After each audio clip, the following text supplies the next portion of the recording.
Se você tem dúvida sobre que lei aplicar em cada caso condominial, fica até o final do vídeo que eu vou te explicar. É o seguinte, há uma grande dúvida sobre que lei aplicar quando acontece alguma coisa no condomínio. Se eu vou aplicar o regimento, se eu vou aplicar a convenção, se eu vou aplicar uma lei estadual, uma lei federal ou até a Constituição. É importante deixar claro que essas leis seguem uma lógica de aplicação em que uma vai ser mais forte que a outra, desde que elas não tenham algumas especificidades que eu vou explicar ao longo do vídeo. Por isso que é importante você acompanhar todo. Veja só, imagine uma pirâmide. Nessa pirâmide, aqui embaixo da pirâmide, na base dela, vão estar as leis mais fracas, as leis que dependem de menos gente para fazer. Qual é a lei que depende, qual é a regra que depende de menos gente posta numa ata, colocada numa ata? Ou seja, ali se reúne 2, 3, 4 pessoas, ou até mais, não importa, estou dizendo que com 2 pessoas é possível fazer, determinam uma coisa, uma nova regra ali no condomínio por meio de uma ata, e ela está lá na base da pirâmide. Ela é menos importante por quê? Porque menos gente decidiu ela. Depois você passa para o regimento interno, que tem que ser discutido pelo menos em algumas convenções por 2/3, né? Ou então por maioria absoluta. Então, mais pessoas discutindo, mais força ela tem. Depois, a convenção acima do regimento interno, que a convenção foi assinada por todas as pessoas que compraram aquele empreendimento ali na assinatura do contrato de compra e venda. E para sua modificação, automaticamente são 2/3. Depois você passa para a lei estadual, onde os deputados discutiram aquela lei, né? Aliás, lei municipal antes, que são os vereadores. Depois lei estadual, os deputados. Depois lei federal, que são os deputados federais.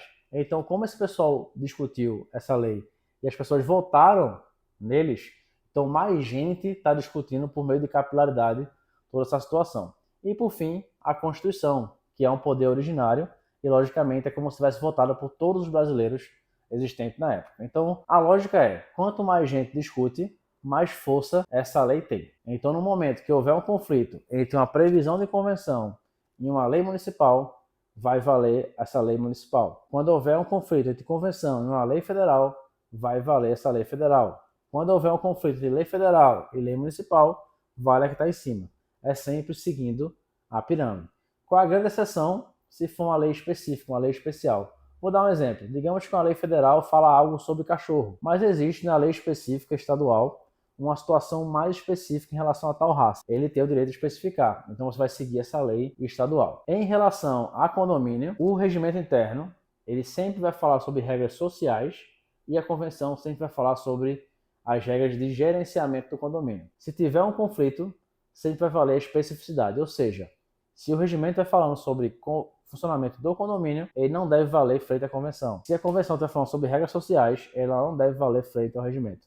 É cada um no seu quadrado. Antes de eu contar quais são as principais leis que você tem que estudar e ter na ponta da língua para ser um bom síndico e fazer uma boa gestão condominial, segue e se inscreve no canal da gente para continuar acompanhando. Principais leis aqui eu vou citar 5, as principais. A primeira, a mãe de todas elas, o Código Civil. O Código Civil no capítulo de condomínios, certo?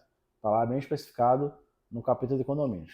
Segunda lei, a Lei 4591 de 64, que sofreu várias atualizações, inclusive em anos recentes como 2022, que é a lei dos condomínios e a lei da incorporação, mas pega muita questão condominial também. Outra lei é a lei de acessibilidade, muito importante para você saber o que você tem que transformar no seu condomínio para se adequar a um tempo agora que a gente vive de ser acessível, e que isso é muito bom para que todos os condôminos possam gozar e viver a vida condominial, porque eles pagam igualmente. A quarta lei é a lei de contravenções penais, principalmente na parte de perturbação do sossego, que muita gente confunde como lei do silêncio. E a quinta lei é a lei do inquilinato. A lei do inquilinato vai tocar algumas questões condominiais, muito por cima, muito pontualmente, mas questões muito importantes. Como vocês perceberam, são várias leis, eu citei aqui só 5 principais, e tem um vídeo sobre a mais importante delas, que é o Código Civil, e na parte mais importante para você, síndico, são os deveres do síndico.